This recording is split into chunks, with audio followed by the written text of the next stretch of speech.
berperawakan sedang dengan wajah yang jauh dari kesan militeristik.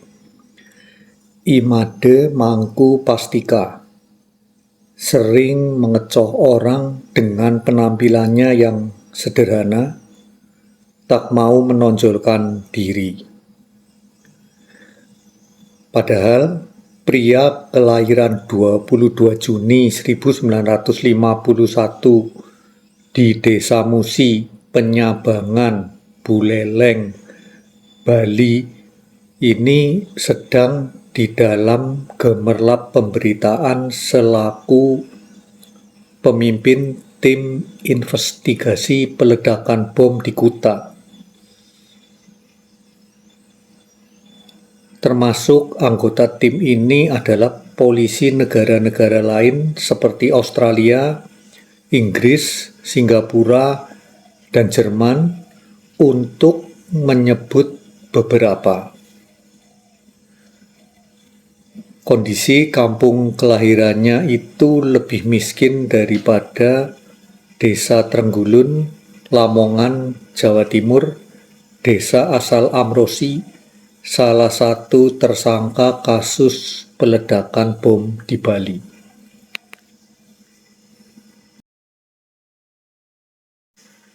Senyumnya yang ia akui sinis juga sering mengecoh orang. Kesan pertama itu kadang-kadang keliru, ujar Inspektur Jenderal Pastika yang selepas menjadi Kapolda Papua kini menjadi Wakil Kepala Bagian Reserse dan Kriminologi Polri ini. Di balik kesan pertama yang arogan, Jenderal berbintang 2 ini adalah sosok yang mudah terharu. Ia berkepribadian hangat. Sebagai polisi, dia memegang prinsip anti kekerasan.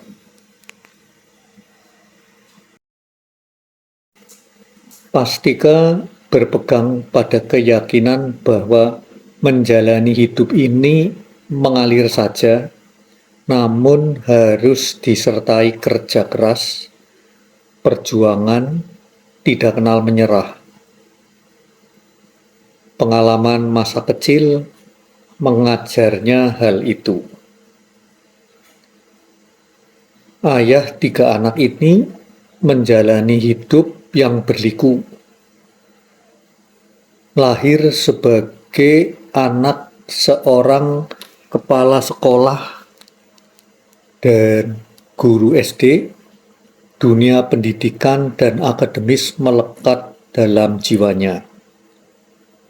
Di usianya yang baru 8 tahun, ia sudah membaca majalah politik, skets massa, buku Ramayana, serta Mahabharata, bukan komik. Berkelana seorang diri di kota, ia menjadi pembantu rumah tangga, berjualan makanan, dan akhirnya masuk ke Akabri karena sekolahnya gratis. Pastika yang selalu cemerlang prestasinya di bidang akademis ini, kini hanya berharap agar masa depan polisi lebih baik dan kredibilitasnya diakui oleh masyarakatnya sendiri.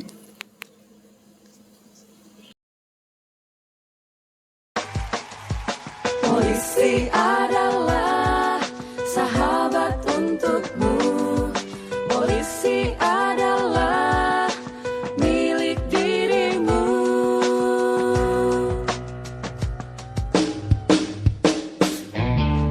Kami ada melindungimu.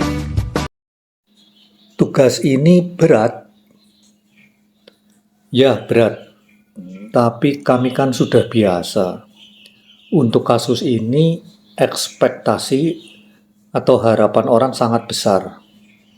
Kalau berhasil, orang Indonesia akan bangkit semangatnya, ekonomi menjadi baik, orang yang mau berbuat jahat-jahat jadi tidak lagi.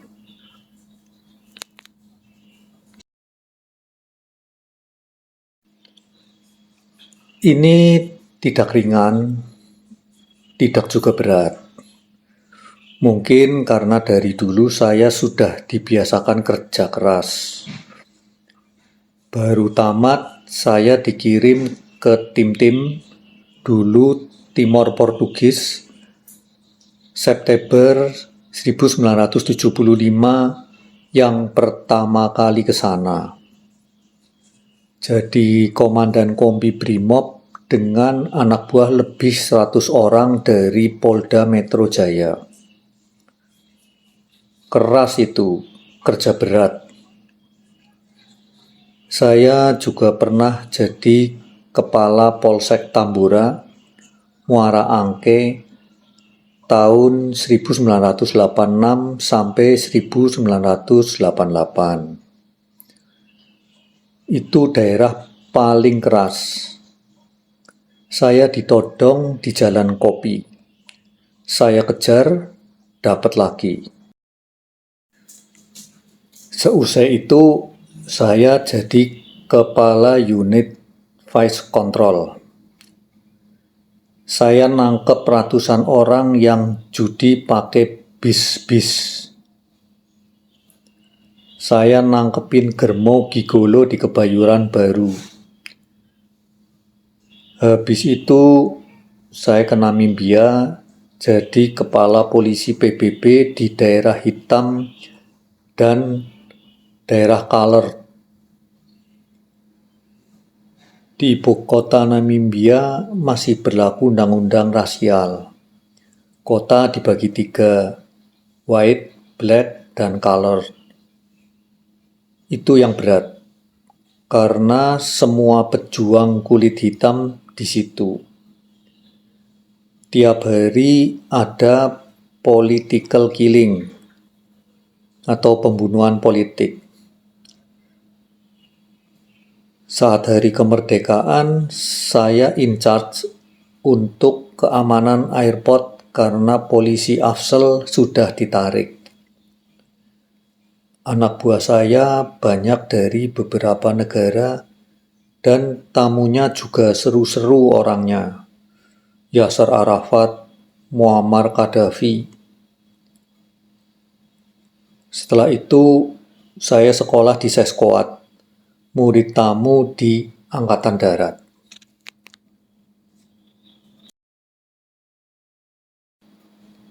Sikap Anda keras.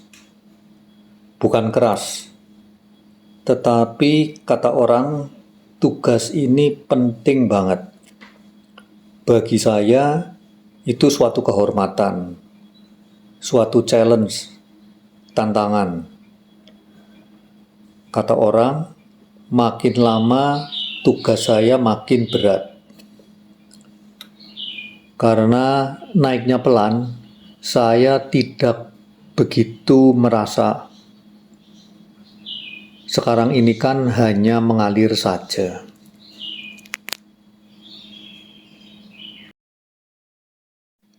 Sulit menjalaninya, bukan berat tetapi kompleks. Mengatur antara kepentingan investigasi, kepentingan pemberitaan, kepentingan politik, kepentingan negara. Coba kalau saya enggak menerima kalian, persoalan kan jadi lain. Kalau tidak ada pers, siapa yang bicara? Kalau polisi bicara kan enggak kredibel. Kita berikan mana yang profesional, mana yang profesional supaya masyarakat memberi kita confidence, keyakinan, dan trust, kepercayaan. Sekarang trust itu mulai ada. Kita lihat di polling media, katanya lumayan membaik.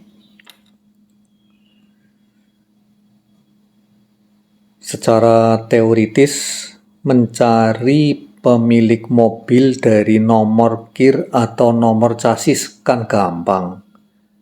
Namun, di Indonesia tidak semudah itu karena pindah-pindah tangan, tidak terdaftar. Ternyata kirnya berubah dan ada KTP lain. Itu yang orang tidak bisa bayangkan. Kalau melakukan penyelidikan di Amerika Serikat, lebih gampang. Kita buka namanya Abdul Aziz, keluar semua kan? Coba komputer mana di Indonesia yang kalau dibuka Abdul Aziz keluar semua datanya? Tidak ada.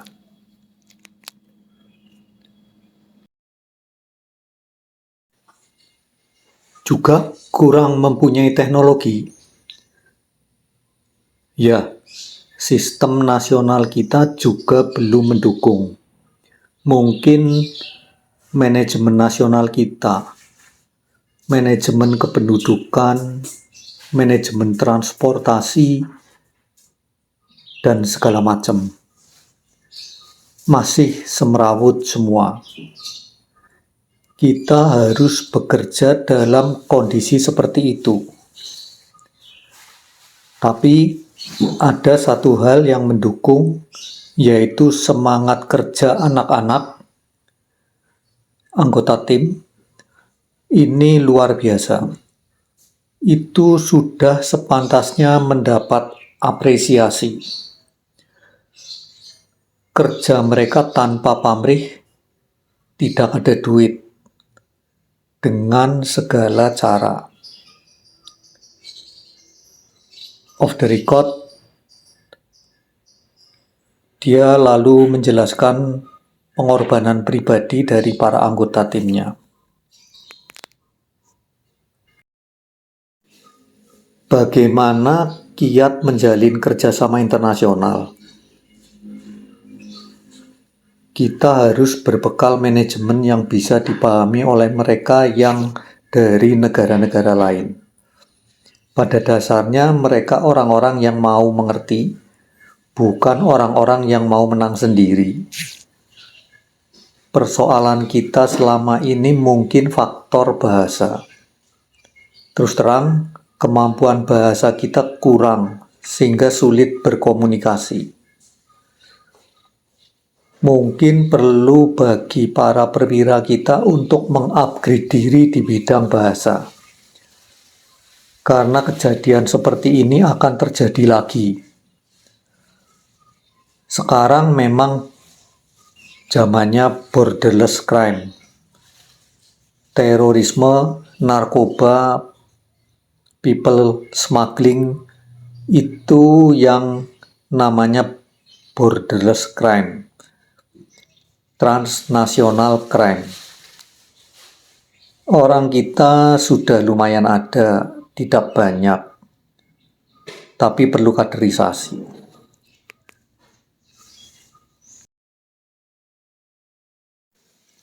Apakah jaringan terorisme di Indonesia hanya WNI? Menurut saya, terorisme itu hampir sama saja dengan kejahatan lain. Itu kan gunung es. Di permukaan itu kan muncul sebagai pengeboman, penculikan. Semua hal yang bisa mengancam jiwa, harta benda orang lain secara massal. Menimbulkan rasa takut yang berat. Saya kira itu terorisme. Itu kan puncak gunung es. Sebenarnya di bawahnya ada banyak hal, banyak persoalan. Ini juga harus ditanggulangi, namun ini bukan hanya pekerjaan polisi saja. Terorisme itu ancaman faktual. Di bawahnya itu ada polis hasad, hal-hal yang memerlukan tindakan kepolisian supaya tidak muncul sebagai ancaman faktual. Lalu ada faktor korelatif kriminogen, yaitu masalah-masalah ideologi, politik, agama, sosial budaya, pendidikan, kesejahteraan.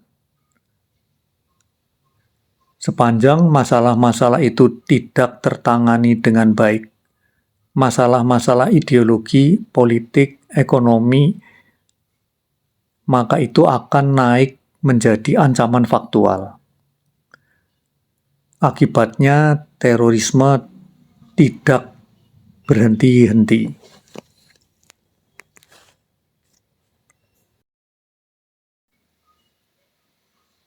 Bagaimana pemecahannya? Saya katakan, mungkin diperbanyak kata kuncinya dialog. Bagaimana menciptakan dialog yang sehat, yang setara, dan bermartabat. Kita harus mengakui bahwa ada kelompok-kelompok masyarakat yang ingin berdialog tapi tidak punya kesempatan. Ada stigma ini, ada stigma itu. Itu harus dihilangkan. Ajak bicara. Undang mereka dan berdiskusi secara sederajat, sejajar, dan bermartabat. Misalnya, siapa yang kita anggap radikal, mari kita ajak bicara baik-baik. Ini hal-hal yang berkaitan dengan masalah-masalah ideologi, politik. Siapa yang harus melakukan itu? Everybody. Termasuk birokrat, termasuk polisi. Itu mungkin bisa menurunkan ancaman faktual itu secara otomatis kalau faktor korelatif kriminogen menurun. Ini pun menurun. Lama-lama tidak ada.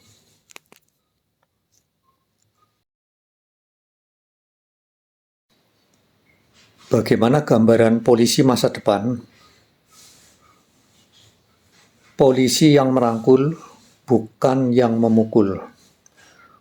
Polisi yang mendidik, bukan polisi yang menghardik.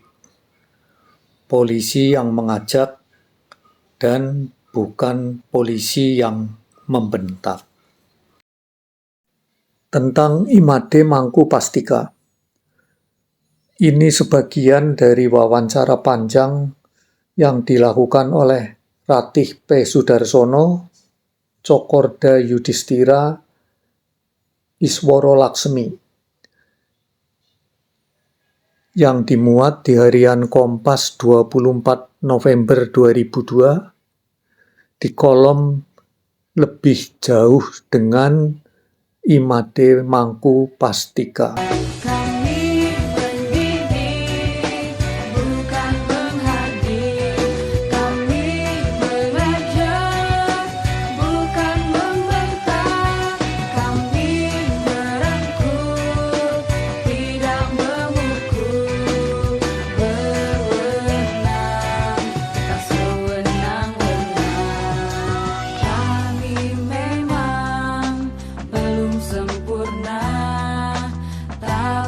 Kami tetap